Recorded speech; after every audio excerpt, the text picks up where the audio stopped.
নেতানিয়াহুর সঙ্গে আলোচনা করে যুদ্ধবন্ধের সিদ্ধান্ত নেওয়া হবে, বললেন ট্রাম্প। খামেনির ছেলেকে ইরানের নতুন সর্বোচ্চ নেতা ঘোষণা। কারামুক্ত আওয়ামী লীগ নেতাকে জেলগেটে ফুল দিয়ে বরণ করলেন বিএনপির এমপি। মাদকের বিরুদ্ধে জিরো টলারেন্স ঘোষণা আইজিপির। সব বিভাগে বৃষ্টি হতে পারে। স্বর্ণের দাম ভরিতে কমল ৩,২৬৬ টাকা। ভারতের লক্ষ্য এখন লস অ্যাঞ্জেলস অলিম্পিক। দর্শক, শুনছিলেন প্রধান শিরোনাম, এবার বিস্তারিত। তার আগে আমাদের ইউটিউব চ্যানেল সাবস্ক্রাইব করুন এবং সব খবর পেতে ফেসবুক পেজ ফলো করে রাখার পাশাপাশি ওয়েবসাইট ভিজিট করুন। যুক্তরাষ্ট্রের প্রেসিডেন্ট ডোনাল্ড ট্রাম্প জানিয়েছেন, ইরানের সঙ্গে চলমান যুদ্ধ কখন শেষ হবে সেই সিদ্ধান্ত তিনি ইসরায়েলের প্রধানমন্ত্রী বেনিয়ামিন নেতানিয়াহুর সঙ্গে আলোচনার মাধ্যমেই নেবেন। এক সংক্ষিপ্ত টেলিফোন সাক্ষাৎকারে ট্রাম্প এই মন্তব্য করেন বলে টাইমস অব ইসরায়েল এর এক প্রতিবেদনে জানানো হয়েছে। মার্কিন প্রেসিডেন্ট স্পষ্টভাবে বলেছেন, এই যুদ্ধ সমাপ্তির বিষয়টি একটি যৌথ সিদ্ধান্তের উপর নির্ভর করবে এবং তিনি ও নেতানিয়াহু এই বিষয়ে নিয়মিত যোগাযোগ রক্ষা করে চলছেন। ট্রাম্পের মতে, পরিস্থিতি বিবেচনায় নিয়ে সঠিক সময়ের এই সিদ্ধান্ত গ্রহণ করা হবে। সাক্ষাৎকারে ট্রাম্প এক চাঞ্চল্যকর দাবি করে বলেন, তিনি এবং নেতানিয়াহু যদি নেতৃত্বে না থাকতেন তবে ইরান এতক্ষণে ইসরায়েলকে ধ্বংস করে দিত। তিনি বলেন, ইরান ইসরায়েল এবং এর চারপাশে সবকিছু ধ্বংস করতে চেয়েছিল। মোস্তফা খামেনিকে দেশটির নতুন সর্বোচ্চ নেতা হিসেবে মনোনীত করেছে ইরান। মার্কিন যুক্তরাষ্ট্র ও ইসরায়েলের যৌথ হামলায় তার বাবা আয়াতুল্লাহ আলী খামেনি নিহত হওয়ার এক সপ্তাহ পর এ ঘোষণা এলো। এ হত্যাকাণ্ড পুরো অঞ্চলকে একটি বড় যুদ্ধের দিকে ঠেলে দিয়েছে। ৫৬ বছর বয়সী মোস্তফা খামেনিকে ধর্মীয় আলেমরা তার বাবার উত্তরসূরি হিসেবে মনোনীত করেছেন। এখন থেকে তিনি ইরানকে নেতৃত্ব দেবেন। ইরানের প্রভাবশালী ইসলামিক রেভলিউশনারি গার্ড ক্রপস সশস্ত্র বাহিনী ও গুরুত্বপূর্ণ নেতারা নতুন নেতার প্রতি তাদের সমর্থন ব্যক্ত করেছেন। যুক্তরাষ্ট্র ও ইসরায়েলের আক্রমণের পর ইরানের নিরাপত্তা কৌশল পরিচালনার দায়িত্বে থাকা সুপ্রিম ন্যাশনাল সিকিউরিটি কাউন্সিলের সচিব আলী লারিজানি নতুন সর্বোচ্চ নেতার অধীনে ঐক্যবদ্ধ হওয়ার আহ্বান জানিয়েছেন। ফরিদপুর ৪ আসনের সীমানা জটিলতা নিয়ে আন্দোলনের সময় গ্রেপ্তার হওয়া আওয়ামী লীগ নেতা ও ইউপি চেয়ারম্যান মোহাম্মদ সিদ্দিক মিয়া দীর্ঘ ১৭৫ দিন কারাভোগের পর জামিনে মুক্তি পেয়েছেন। কারাগার থেকে বের হওয়ার পর ফরিদপুর জেলা কারাগারের ফটকে তাকে ফুল দিয়ে স্বাগত জানান ওই আসনের বিএনপি থেকে নির্বাচিত সংসদ সদস্য শহীদুল ইসলাম বাবুল। রোববার দুপুরে ফরিদপুর জেলা কারাগার থেকে মুক্তি পান সিদ্দিক মিয়া।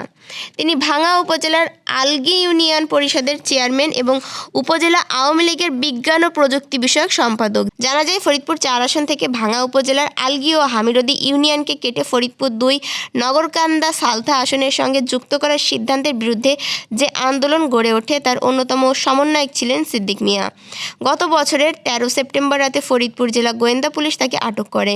পরে দায়ের করা মামলায় গ্রেফতার দেখিয়ে আদালতের মাধ্যমে কারাগারে পাঠানো হয়। মুক্তির পর সিদ্দিক মিয়া বলেন, তার মুক্তির জন্য নবনির্বাচিত সংসদ সদস্য শহীদুল ইসলাম বাবুলের প্রতি তিনি কৃতজ্ঞ।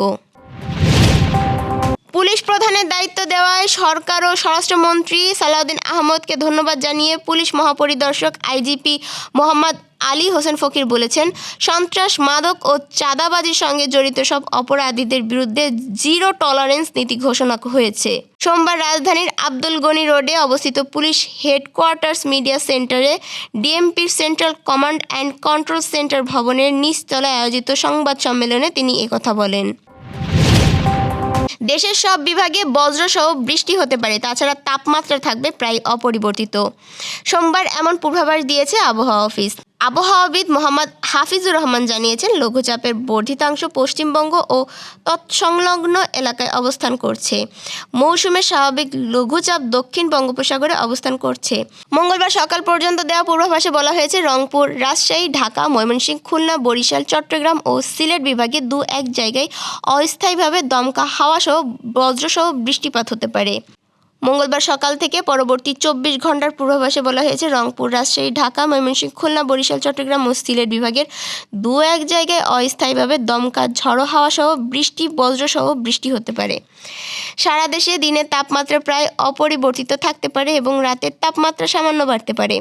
বুধবার সকাল থেকে পরবর্তী 24 ঘন্টার পূর্বাভাসে বলা হয়েছে রংপুর, রাজশাহী, ঢাকা, ময়মনসিংহ, খুলনা, বরিশাল, চট্টগ্রাম ও সিলেট বিভাগের কিছু কিছু জায়গায় অস্থায়ীভাবে দমকা ঝড়ো হাওয়া সহ বৃষ্টি, বজ্রসহ বৃষ্টি হতে পারে। সারা দেশে দিনের তাপমাত্রা প্রায় অপরিবর্তিত থাকতে পারে এবং রাতের তাপমাত্রা সামান্য কমতে পারে। বাংলাদেশ জুয়েলার্স অ্যাসোসিয়েশন বাজুস ঘোষণা করেছে দেশের বাজারে 22 ক্যারেটের 1 ভরি স্বর্ণের দাম 3,266 টাকা কমিয়ে 2,64,948 টাকা নির্ধারণ করা হয়েছে। নতুন দাম সোমবার সকাল 10টা থেকে কার্যকর হবে। বাজুস জানিয়েছে স্থানীয় বাজারে তেজাবি স্বর্ণের মূল্য কমায় নতুন দাম নির্ধারণ করা হয়েছে। 21 ক্যারেটের প্রতি ভরি স্বর্ণের দাম এখন 2,52,876 টাকা, 18 ক্যারেটের প্রতি ভরি 2,16,775 টাকা এবং সনাতন পদ্ধতির প্রতি ভরি স্বর্ণের দাম 1,76,943 টাকা। এর আগে 4 মার্চ বাজুস ভরিতে 22 ক্যারেটের স্বর্ণের দাম 9,214 টাকা কমিয়ে 2,68,214 টাকা নির্ধারণ করেছিল। চলতি বছর এখনও পর্যন্ত দেশের বাজারে স্বর্ণের দাম 38 বার সমন্বয় করা হয়েছে, যার মধ্যে 24 বার দাম বৃদ্ধি ও 14 বার কমানো হয়েছে। রূপার দামেও সমন্বয় করা হয়েছে। 22 ক্যারেটের 1 ভরি রূপার দাম 175 টাকা কমিয়ে 6,357 টাকা নির্ধারণ করা হয়েছে। এছাড়া 21 ক্যারেটের প্রতি ভরি 6,065 টাকা, 18 ক্যারেটের প্রতি ভরি 5,190 টাকা এবং সনাতন পদ্ধতির প্রতি ভরি রূপার দাম 3,907 টাকা নির্ধারণ করা হয়েছে। চলতি বছরে রূপার দাম 23 বার সমন্বয় করা হয়েছে, যার মধ্যে 14 বার বেড়েছে এবং 9 বার কমেছে। আহমেদাবাদে নরেন্দ্র মোদী স্টেডিয়ামে নিউজিল্যান্ডকে 96 রানের বিশাল ব্যবধানে হারিয়ে 2026 টি-20 বিশ্বকাপের শিরোপা নিজেদের ঘরেই রেখে দিল ভারত। দীর্ঘ 28 মাস আগে এই মাঠেই অস্ট্রেলিয়ার কাছে ওয়ানডে বিশ্বকাপের ফাইনালে হারের যে ক্ষত তৈরি হয়েছিল, সূর্যকুমার যাদবের নেতৃত্বাধীন দলটি দাপটে জয়ে সেই বিষাদ মুছে দিয়েছে।